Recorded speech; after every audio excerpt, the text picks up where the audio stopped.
नमस्कार दोस्तों, BCD take के इस भाग में आपका फिर से स्वागत है। दोस्तों, एक कॉमन सवाल जो कि यहाँ पर कई लोग मुझसे पूछ चुके हैं कि क्या मुझे विंडोज वाला लैपटॉप लेना चाहिए कि ubuntu वाला। तो जो लोग नहीं जानते हैं उनको मैं बता देता हूँ। जो विंडोज ऑपरेटिंग सिस्टम वाला लैपटॉप होता है उसकी कीमत 4 या 5 हजार रुपए एक्स्ट्रा होती है एज कम्पेयर टू ubuntu वाले सिस्टम से। और यहाँ पर इंटरनल हार्डवेयर मतलब प्रोसेसर, जीपीयू, रैम, रोम, इसके बीच में कोई ज्यादा डिफरेंस नहीं है। जो डिफरेंस है यहाँ पर सिर्फ ऑपरेटिंग सिस्टम के ऊपर। तो एक के ऊपर आपको ubuntu मिल जाएगी जो कि एक open source freeware operating system है। दूसरा के ऊपर आपको विंडोज ऑपरेटिंग सिस्टम मिल जाएगी, माइक्रोसॉफ्ट की ऑपरेटिंग सिस्टम है, OEM कॉपी है। और फिलहाल ये आपको 4 या 5 हजार रुपए एक्स्ट्रा कीमत देके मिल रहा है। तो फिलहाल आपको इन दोनों से कौन सा लेना चाहिए। तो यहाँ पर ubuntu जो लोग नहीं जानते हैं उनको मैं बता देता हूँ। ubuntu भी काफी बढ़िया ऑपरेटिंग सिस्टम है और काफी लोग इसको इस्तेमाल करते हैं। ओपन सोर्स होने की वजह से ये बिल्कुल ही फ्री है और इसके ऊपर आप कर्नल लेवल तक की एडिटिंग कर सकते हो, बहुत सारी चीजें कर सकते हो। बट विंडोज की जो एप्लीकेशंस हैं .exe फाइल आप नहीं चला सकते हो। मतलब कि जो विंडोज की एप्लीकेशंस है, सॉफ्टवेयर हैं, वो इसके ऊपर नहीं चलेंगी। और यहाँ पर ये सबसे बड़ी दिक्कत है।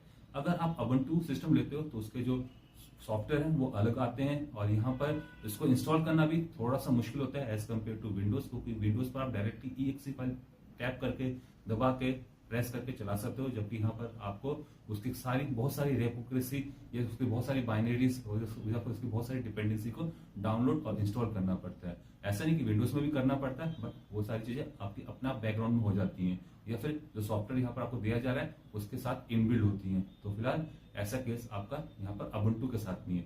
तो फिलहाल अगर आप यहाँ पर विंडोज ऑपरेटिंग सिस्टम पर काम करते आ रहे थे और आप विंडोज ऑपरेटिंग सिस्टम ही चाहते हो तो फिलहाल यहाँ पर सलाह दी जाती है कि यहाँ पर आप 4-5 हजार रुपए एक्स्ट्रा पे करके विंडोज वाला ही लैपटॉप लें।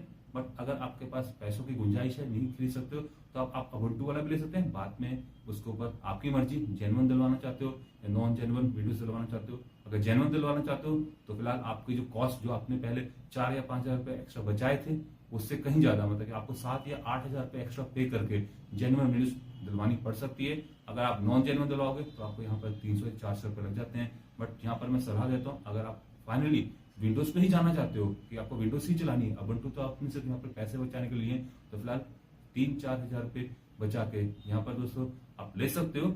बट यहाँ पर फाइनली क्योंकि नॉन जेन्युइन है, जेन्युइन के आपके साथ बहुत सारी आपको बेनिफिट मिलते हैं। नॉन जेन्युइन में आपके साथ हैकिंग के चांसेस हो सकते हैं, उसके अंदर वायरस आ सकता है, मालवेयर, डॉटवेयर, एडवेयर जो भी है, इस टाइप की प्रॉब्लम आपके सिस्टम के साथ आ सकती है। इवन आपका डाटा करप्ट हो सकता है, डाटा डैमेज हो सकता है, डाटा लॉस हो सकता है और इवन आपका डाटा यहाँ पर कॉपी या कहीं और भेजा भी जा सकता है। तो फिलहाल नॉन जेन्युइन, क्योंकि आप विंडोज में भी आप जेन्युइन ले लो, क्योंकि ऑपरेटिंग सिस्टम अगर जेन्युइन होगा तो फिलहाल उसके ऊपर आप चाहे नॉन जेन्युइन सॉफ्टवेयर चलाएं चाहे जेन्युइन चलाएं तो फिलहाल उतना ज्यादा रिस्क नहीं रहेगा एज कम्पेयर टू अगर आपका ऑपरेटिंग सिस्टम जिसके ऊपर आप एप्लीकेशन डाल रहे हो वो नॉन जेन्युइन लेते हो। तो फिलहाल आपके ऊपर डिपेंड करता है, आप जेन्युइन ले नॉन जेन्युइन ले। पैसा बचाना चाहते हो तो आप ubuntu ले सकते हो। बट यहाँ पर जो मैं सलाह दूंगा कि आप विंडोज वाला ही लें, विंडोज ऑपरेटिंग सिस्टम वाला ही लें, क्योंकि अगर आपकी यहाँ पर फाइनल रिक्वायरमेंट विंडोज ही डालनी है।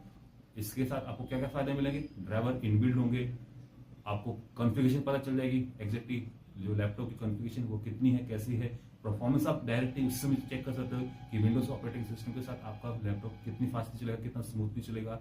एप्लीकेशन करंटली डाल के चेक कर सकते हो कि आपकी जो एप्लीकेशन है वो चलेगी भी नहीं चलेगी। तो फिलहाल विंडोज वाले लैपटॉप के साथ ये सारी आपको सहूलियतें मिल जाती हैं, जबकि अगर आप ubuntu वाला लेते हो और बाद में सोचते हो कि मैं उसको फॉर्मेट मार के यहाँ पर विंडोज डालूंगा तो फिलहाल ऐसी पॉसिबिलिटी उसमें नहीं हो पाती है। तो फिलहाल आपकी मर्जी, आप पैसा बचाना चाहते हो तो ubuntu ले सकते हो। 3 या 4 हजार, मैक्सिमम आप 5 हजार रुपए तक बचा सकते हो। अगर आप यहाँ पर सच में विंडोज ऑपरेटिंग सिस्टम चाहते हैं तो यहाँ पर मैं आपको सलाह दूंगा कि यहाँ पर आप विंडोज वाला ही लें। तो दोस्तों आपके शायद डाउट क्लियर हो चुके होंगे। अगर फिर भी आपका कोई डाउट बचा हो तो आप मुझसे पूछ सकते हो, कमेंट सेक्शन खुल रखे हैं। तो इसी के साथ हम आपसे विदा चाहते हैं। नमस्कार, जय हिंद, जय भारत, वंदे मातरम।